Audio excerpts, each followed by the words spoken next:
Hello guys! So ayan no, magluluto tayo ngayon ng isang napaka-budget friendly na gulay. Yan, toge ang ating lulutuin ngayon. Ayan, shout out po kay Mami Abay sa aking suki no.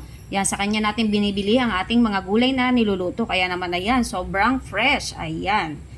At ayan ang ating sasahog guys no. Maglalagay tayo ng carrots para may kulay. At syempre guys, ang ating pinakamit dyan ay tofu. Yan, napaka-healthy niyan guys. At syempre guys, ayan, magigisa nga tayo. So, kailangan natin ng oil, yung ating bawang at sibuyas, yung ating pampalasa, paminta, at maglalagay tayo ng oyster, at maglalagay rin tayo ng konting soy sauce. At yan, meron tayong pork cubes dyan guys, para lasang karne, kahit wala tayong isasahog na karne. So, ayan guys, ano pang inaantay natin? Umpisahan na po natin. So, ayan guys, no, mainit na yung ating kawaling paglulutuan. Maglalagay na tayo ng sapat na mantika lamang para makapaggisa tayo. So, okay na yan. Ayan, kunting mekos lang sa ating bawang dahil madali yan matunog. Lagyan na natin yung ating sibuyas dyan. Kasi masyado manipis itong ating wok, no? Yan, okay na. Nalanta na yung ating bawang at sibuyas. Isunod na natin yung ating carrots, no? At syempre, maninipis lang naman yung ating toge. Madali lang yun maluto. Yan, kunting gisa-gisa lang dito guys sa ating carrots. Yan, sunod na natin guys yung ating toge. Yan, syempre hinugasan na natin yan guys. Mekos-mekos lang natin yan guys.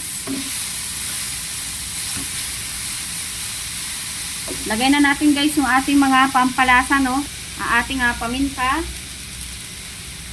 Yung ating cubes. Kunting soy sauce. Yan, ayos na yan.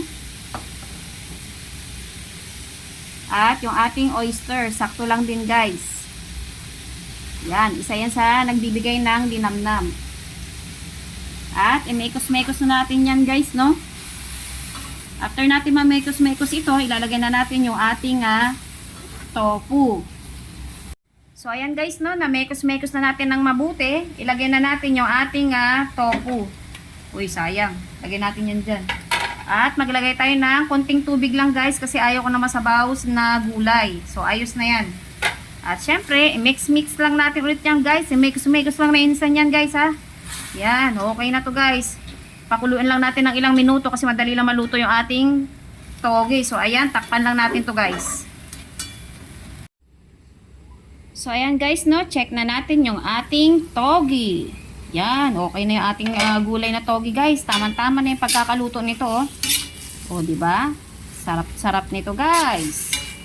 Okay na to. Turn off na natin yung ating gas stove. Dahil luto na siya. So, ayan lamang guys. Thank you for watching and bye-bye!